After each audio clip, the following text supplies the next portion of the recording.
Two of nature's most talented singers face off, Lyrebird versus Nightingale. Who takes the crown? The nightingale is the king of melodies, serenading forests with over 200 unique songs. Its tunes are pure, heartfelt, and timeless.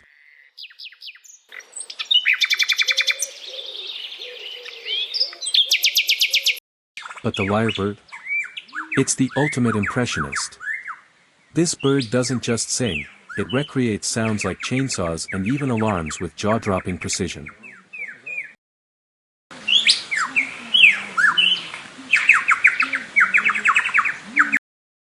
So, who's the winner? The soulful nightingale or the versatile lyrebird? You decide. Drop your vote in the comments and let's settle this debate once and for all.